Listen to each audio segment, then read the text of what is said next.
Hammaga salom. Sizlar bergan savollarga o'z fikrimni bildirishda davom etaman. Hali ham o'sha 2-3 kun oldingi savollar.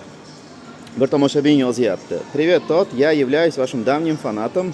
Очень рада, что появилась возможность обратиться к вам с личным вопросом, поскольку есть тема, которая волнует меня уже долгое время. Я музыкант, сейчас учусь на 2-м курсе и играю на скрипке. Однако жалею, что выбрала путь скрипача. Мне кажется, что эта профессия уже устаревает и с развитием искусственного интеллекта может вовсе исчезнуть, из-за чего я рискую остаться без работы. Я думаю о смене направления на что-нибудь более перспективное, но не понимаю, в какую сферу лучше двигаться. Каково ваше мнение и что бы вы могли посоветовать? Savol yaxshi, lekin nimagadir rus tilida yozilgan, menimcha o'zbek tilida hijolat bo'lgan yozgani xato qilsa kerak, bilmadim. Lekin mening tomoshabinim ekansiz, demak bir chiroyli o'zbek tilini tushunasiz. Endi mening auditoriyam o'zbekistonliklar bo'lganligi sababli millatga qandaydir hurmatni saqlagan holda o'zbek tilida javob beraman. Rus tilini tushunmaganlarga hozir yana bir bor bir chekkadan tarjima qilib beraman. Xullas, eski tomoshabin ekan, muxlisim. Anchadan beri meni tomosha qilar ekan va xursand ekan mana shunday imkoniyat borligidan, ya'ni mendan fikr olish. O'zi muzikant, musiqachi, 2-kursda ekan, skripka o'ynaydi ekan va nima bo'ladi jileyi? Xohlagan edi, endi xohlamay qolibdi. Nima bo'ladi? Afsuslanyapti ekan. Va endi chunki mana shu xullas yo'nalishi qandaydir o'lik deyapti, ustarivat, ya'ni yo'qolib ketyapti va endi искусственный intellekt, sun'iy idrok rivojlanib, battar bo'lyapti. Bu ish yo'qolib ketsa kerak. Shuning uchun sohamni almashtirmoqchiman, lekin qaysi soha tanlashni bilmayapman. Fikringiz nima? Mana shu savol. Qisqa qilib aytganda tarjima qildim. Tushundinglar? Xo'sh, fikrimga keladigan bo'lsam, birinchidan san'at, endi sizning sohangiz o'lyapti deyapsiz. Menimcha aksincha, sizning sohangiz rivojlanyapti. Chunki men endi musiqa yaxshi ko'raman. Buni shaxsiy bloglarimda aytganman va ko'p eshitaman. Nabarot, ayniqsa klassik musiqaga e'tibor kuchayib ketgan oxirgi yillarda. Qaysi mana shunday zamonaviy qo'shiqlarni eshitmang, notkalarni eshitsangiz bo'ladi, klassik instrumentlar, klassik mana shu yo'nalishlarda. To'g'ri, ular endi hozir elektronniy, ya'ni shu kompyuterda o'zida qilingan bo'lishi mumkin. Ya'ni shu ma'noda mening ishim o'lyapti. Ya'ni haqiqatan ham shu o'tirib olib skripka o'ynaydiganlar yoki mana shular yo'qolib ketyapti desangiz bo'lishi mumkin, lekin bunga ham qo'shilmayman. Chunki men o'zim shaxsan bilaman, naborot bunday kadrlar katta hurmatga ega va odamlar topa olmay qiynalishyapti. Har holda misol uchun Xitoyda shunday. Haqiqatan ham o'ynashni biladiganlarni topish qiyin. Ya'ni aytmoqchimanki, haqiqatan ham mutaxassis bo'lsangiz, haqiqiy mutaxassis uchun ish hamisha topiladi va agar siz chala mutaxassis bo'lsangiz, albattaki ish topa olmaysiz va kelgan o'zingizga mana arpa uni bahona deydimi? Mana men ish topa olmayapman, demak sohamda ayb deysiz.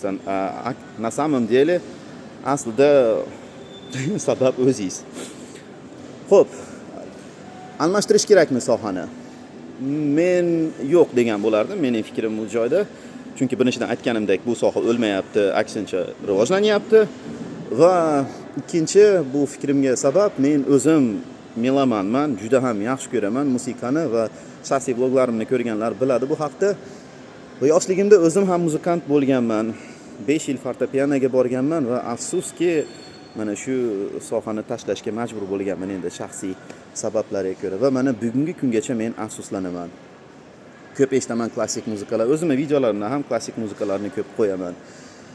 Va mana shu sababdan men o'zim almashtirmagan bo'lardim agar men hozir o'rningizda bo'lganimda bu sohamni.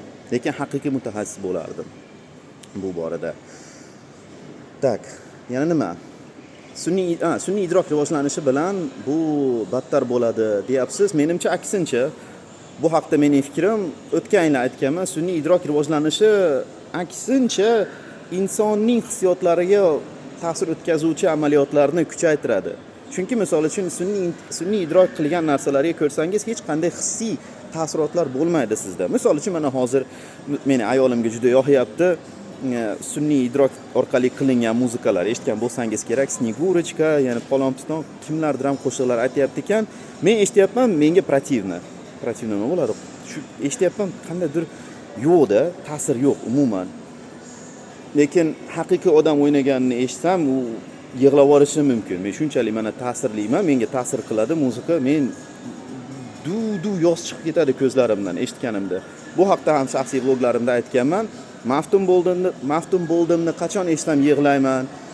Unutma meni qachon eshitsam yig'layman. Yana bittasini aytaman, hech o'ylamagan edim zamonaviy muzikadan yig'lab yuborishim mumkin deb. Lekin endi bu zamonaviy muzikadan yig'lab yuborishimga sabab aslida instrument, double bass degan instrument bor. Muzikantlar bo'lsa tushunadi nima u double bass. Va bitta qo'shiq bor. O'zbekistonlik degan qo'shiq mana shu joyda double bass o'ynaydi. Bum deb double bass o'ynayotgan joyda sen qahramonsanmi yoki qoningda g'alaba degan joyi bor. Mana shu double bass bilan mana shu qoningda g'alaba degan joyda ko'zimdan hamisha juvullab suv chiqib ketadi. Yig'lab yuboraman, bilmayman nimaga. Ya'ni menga mana bu narsa ta'sir qiladi hissiyotlarimga va sun'iy idrok rivojlangani sari odamlar ko'proq mana shu sun'iy idrokka nima qiladi, qo'llashadi va shu bilan odamlarning hissiyotiga ta'sir qiluvchi narsalar borgan sari kamayib ketadi va shu bilan odamlarning hissiyotiga ta'sir qiluvchi narsalar borgan sari qimmatlashadi. Tushunyapsizmi nima demoqchiman? Ya'ni sun'iy idrok rivojlangani sari haqiqiy mana shu insoniylik nimasiga ega hidiyami yoki mana shu vibe, bilmayman vibe nima bo'ladi. Insoniylik vibe'iga ega bo'lgan amaliyotlar qimmatlashadi, kuchayadi. Bu haqda aytganman, misol uchun sun'iy idrok kelajakda o'ta mana shu nihoyatda kuchayib ketgan paytda oddiy mana shu vloglar kuchayib ketadi. Odamlar o'tirib olib shu hayot haqida aytadigan yoki oddiy consulting, mana shu psixologiya, psixiatriya, mana shunaqa narsalar kuchayib ketadi. Va literatura kuchayadi, san'at kuchayadi. Chunki mana insonning hissiyotiga ta'sir qiladigan narsalar xullas kuchayadi. Sun'iy idrok afsuski bunday narsalarni bera olmaydi. Shu sababli mening fikrim, sizning sohangiz o'lmayapti, sizning sohangiz aksincha rivojlanyapti va sun'iy idrok rivojlanishi sizning sohangizni o'ldiradi emas, aksincha sizning sohangizni yanada ham qimmatroq qiladi. Bugungi kunda ko'plab muzikantlar aynan mana shu haqiqiy muzikantlarni, musiqachilarni qidirishyapti, san'atkorlarni. Ya'ni ular baribir mana shu notka человечности, ya'ni odam insoniylikning mana shu narsasini xohlashyapti o'zining ijodlarida va hokazo. Misol uchun mana men aytgan qo'shiq, O'zbekistonlik degan qo'shiqda mana bilmadim endi, может быть haqiqatan ham sintetik instrumentlardir, lekin menimcha gumonim shuki, haqiqiy odam o'ynagan, chunki bilmadim endi. Bu mening fikrim. Aytganimdek, bu shunchaki fikr, qandaydir professional sizga faktlarni keltirmayapman. Shu mening fikrim. Tushundingiz degan umiddaman. Tinch bo'ling.